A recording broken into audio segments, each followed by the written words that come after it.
ಶೌಕತ್ ಕಾತರ್ಕಿ ಹಾಗೂ ಯಾಸೀನ್ ಸಾಬ್ ಬೋದ್ಲೆ ಖಾನ್ ಇವರ ಸಾರಥ್ಯದಲ್ಲಿ ಕರುನಾಡ ಘರ್ಜನೆ ನ್ಯೂಸ್.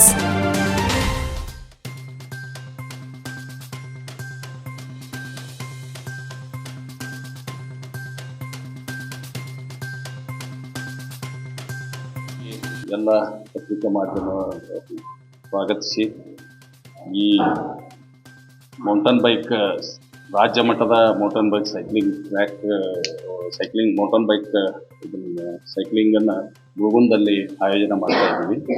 ಅಲ್ಲಿ ಮುಳುಗುಂದಲ್ಲಿ ಎಲ್ಲ ಹಿರಿಯರನ್ನ ಒಳಗೊಂಡು ಆ ಒಂದು ಸೈಕ್ಲಿಂಗ್ ಚಾಂಪಿಯನ್ಶಿಪ್ ಮಾಡ್ಬೇಕಂತ ತಿಳ್ಕೊಂಡು ನಿರ್ಣಯ ಮಾಡಿ ಅಲ್ಲಿ ನಾವು ಕಂಡಕ್ಟ್ ಮಾಡ್ತಾ ಇದ್ದೀವಿ.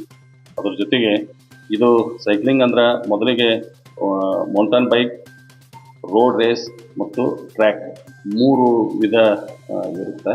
ಅದರಾಗ ಮೌಂಟನ್ ಬೈಕನ್ನು ಈ ವರ್ಷ ನಮ್ಮ ಗದಗ ಜಿಲ್ಲೆಗೆ ರಾಜ್ಯ ಮಟ್ಟದ ಚಾಂಪಿಯನ್ಶಿಪ್ ಮಾಡಲಿಕ್ಕೆ ಅನುವು ಮಾಡಿಕೊಟ್ಟಿದ್ದಾರೆ.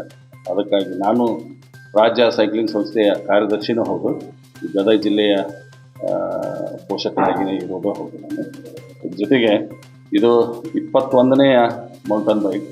ಈ ಹಿಂದೆ ಮೌಂಟನ್ ಬೈಕನ್ನು ಚಾಲೂ ಮಾಡಿದ್ದು ಗದಗ ಜಿಲ್ಲೆಯಲ್ಲೇ ಮೊದಲಿಗೆ ಎತ್ತಿನಹಳ್ಳಿ ಗ್ರಾಮದಲ್ಲಿ ಮೊದಲನೇದು, 1ನೇದು, 3ನೇದು ಮತ್ತು 9ನೇದು ಈ ರೀತಿ 3 ಅಲ್ಲಿ ಆಯೋಜನೆ ಮಾಡಿದ್ವಿ. ತದನಂತರ 21ರಲ್ಲಿ 20 ಬೇರೆ ಬೇರೆ ಕಡೆಗೆ ಬೇರೆ ಬೇರೆ ಜಿಲ್ಲೆಯಲ್ಲಿ ಆಯೋಜನೆ ಮಾಡಿ ಈಗ ಮತ್ತೆ ಆ ಸದಾವಕಾಶ ನಮಗೆ ಗದಗ ಜಿಲ್ಲೆಗೆ ಒದಗಿಸಿ ಅದನ್ನು 21ನೇ ಮೌಂಟನ್ ಬೈಕನ್ನು ಮುಳುಗುಂದಲ್ಲಿ ಆಯೋಜನೆ ಮಾಡ್ತಾ ಇದ್ದೀವಿ.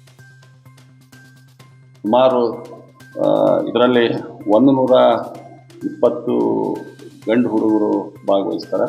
ಸುಮಾರು 65ರಿಂದ 70 ಹೆಣ್ಣು ಹುಡುಗರು ಭಾಗವಹಿಸ್ತಾರೆ. ಇದರಲ್ಲಿ 4 ವಿಧಗಳ ಇರುತ್ತವೆ. ಮೌಂಟನ್ ಬೈಕ್ನಲ್ಲಿ ಮಾಸ್ ಸ್ಟಾರ್ಟ್ ಇರುತ್ತೆ, ಇಂಡಿವಿಜುವಲ್ಲು ಇರುತ್ತೆ. ಈ ರೀತಿ ವಿಂಗಡಣೆ ಮಾಡಿ ಒಂದು ಮೌಂಟನ್ ಬೈಕನ್ನು ನಾವು ಆಯೋಜನೆ ಮಾಡ್ತಾ ಇದ್ದೀವಿ. ಸತತ 8 ಮತ್ತು 9ನೇ ತಾರೀಕು 2 ದಿವಸ ಈ ಒಂದು ಕಾರ್ಯಕ್ರಮ ನಡೀತದೆ. Result under 14, under 16, under 18, below 23 1 ಮಾಡ್ತೀವಿ. ಅದ್ರ ಜೊತೆಗೆ ಮೆನ್ ಆ್ಯಂಡ್ ವುಮೆನ್ ಈ ರೀತಿ ಕೆಟಗರಿ ವೈಸ್ ನಾವು ಆಯೋಜನೆ ಮಾಡ್ತಾ ಇದ್ದೀವಿ. ಇದ್ರ ಜೊತೆಗೆ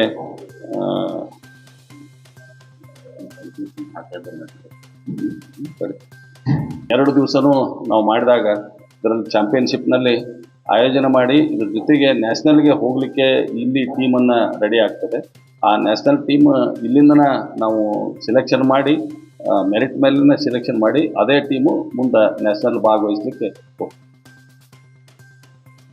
16 ಜಿಲ್ಲೆಯಿಂದ ಭಾಗವಹಿಸ್ತಾರೆ. ಹೆಚ್ಚು ಬಿಜಾಪುರ, ಬಾಗಲಕೋಟ್, ಮೈಸೂರು, ಬೆಂಗಳೂರು, ಮಂಡ್ಯ, ಬೀದರ್,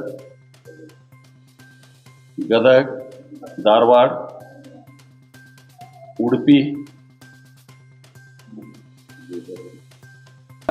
2 ಟೀಮ್ ಅದಾವ್ರಿ. ಒಂದು ಹಾಸ್ಟೆಲ್ ಟೀಮ್ ಮತ್ತು ಒಂದು ನಮ್ಮ ಲೋಕಲ್ ಟೀಮ್. ಅಂದರೆ ಹಾಸ್ಟೆಲ್ಗೆ ಒಂದು ಯೂನಿಟ್ ಇರುತ್ತೆ, ಸರ್ಕಾರದಿಂದ ಒಂದು ಯೂನಿಟನ್ನು ಹಾಸ್ಟೆಲ್ಗೆ ಕೊಟ್ಟಿರ್ತಾರೆ, ಅಲ್ಲಿಂದನೇ 1 ಟೀಮ್ ಬರುತ್ತೆ. ಆಮೇಲೆ ನಮ್ಮ ಲೋಕಲದ್ದು 1 ಟೀಮ್.